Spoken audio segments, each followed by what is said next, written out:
Assalamualaikum warahmatullahi wabarakatuh. Perkenalkan, nama saya Dede Ari SPD, peserta Latsar CPNS Kabupaten Tasikmalaya, golongan 3 angkatan 8 PPSDM Regional Bandung. Kami dari kelompok 2 dengan anggotanya saya sendiri Dede Ari SPD, kemudian Ibu Ayeni Sri Mulyani SPD dan Ibu Andiani Pratiwi SPT.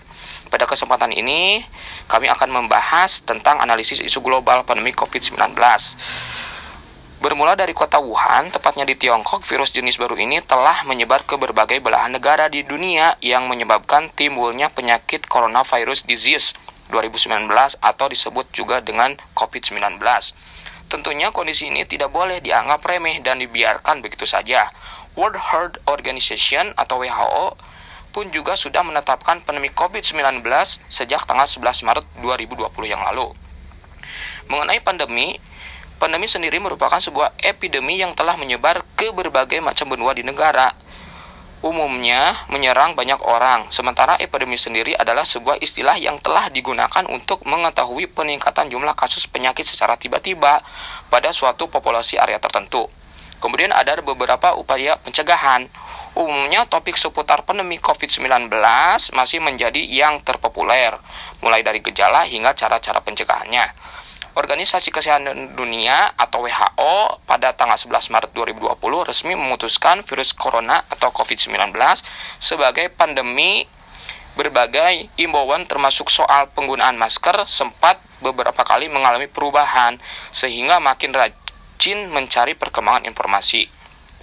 Beberapa upaya pencegahan COVID-19 bisa dilakukan dengan mengikuti gerakan 3M, yaitu menjaga jarak, mencuci tangan, dan menghindari kerumunan. Penjelasan selanjutnya yaitu membahas tentang langkah analisis isu. Langkah yang pertama yaitu isu scan atau metode pentahelik.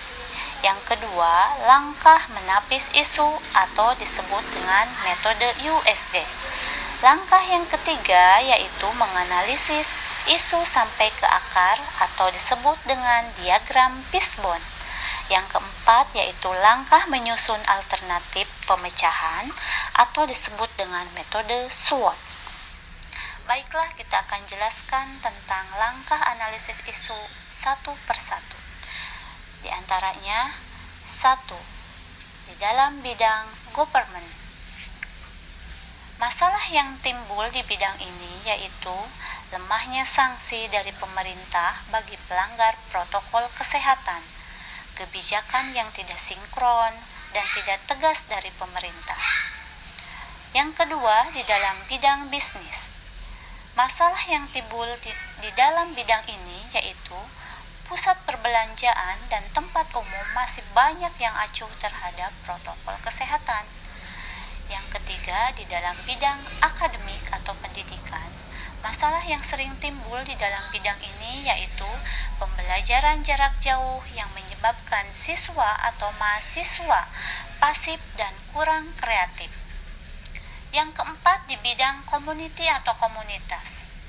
Masalah yang sering timbul di dalam bidang ini yaitu masyarakat kurang peduli terhadap pencegahan COVID-19. Di bidang yang terakhir yaitu di dalam bidang media. Masalah yang sering timbul di bidang ini yaitu media semakin jarang memberitakan mengenai pandemi COVID-19. Selanjutnya adalah menapis isu dengan metode USG. USG adalah singkatan dari U-nya itu urgency, S-nya seriousness, G-nya itu growth. Urgency yaitu seberapa mendesak dan keras tekanan, seriousness seberapa serius dikaitkan dengan akibat yang ditimbulkan, G-nya itu kemungkinan isu berkembang dikaitkan dengan kemungkinan masalah penyebab isu yang dibiarkan. Terdapat 3 isu. Yang pertama, kurang patuhnya masyarakat pada protokol kesehatan 3M, yang kedua lemahnya sanksi bagi pelanggar protokol kesehatan, yang ketiga yaitu menggunakan masker yang tidak sesuai. Dari ketiga isu ini yang mendapat peringkat pertama adalah isu kurang patuhnya masyarakat pada protokol kesehatan 3M, dan yang kedua ada lemahnya sanksi bagi pelanggar protokol kesehatan, dan yang ketiga adalah penggunaan masker yang tidak sesuai. Menganalisis isu sampai ke akar menggunakan diagram Fishbone. Pandemi COVID-19 menjadi pandemi yang berkepanjangan yang diakibatkan oleh individu, lingkungan, organisasi, dan kebijakan. Yang pertama adalah oleh individu, yaitu adanya sifat acuh dan kurang peduli masyarakat terhadap protokol kesehatan. Yang kedua adalah lingkungan, kurang pemahamannya tentang pentingnya mengikuti protokol kesehatan. Yang ketiga adalah organisasi, lemahnya pengawasan penerapan protokol kesehatan, dan yang terakhir adalah kebijakan, yaitu kurang tegasnya sanksi bagi pelanggar protokol kesehatan.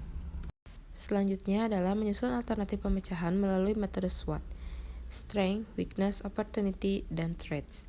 Yang pertama adalah Strength atau kekuatan. Terdapat 2 poin. Yang pertama adalah gerakan 3M atau mencuci tangan, memakai masker, dan menghindari kerumunan. Sangat sederhana dan mudah dilakukan. Gerakan 3M ini juga mudah disampaikan dengan cara yang sederhana. Selanjutnya ada weakness atau kelemahan.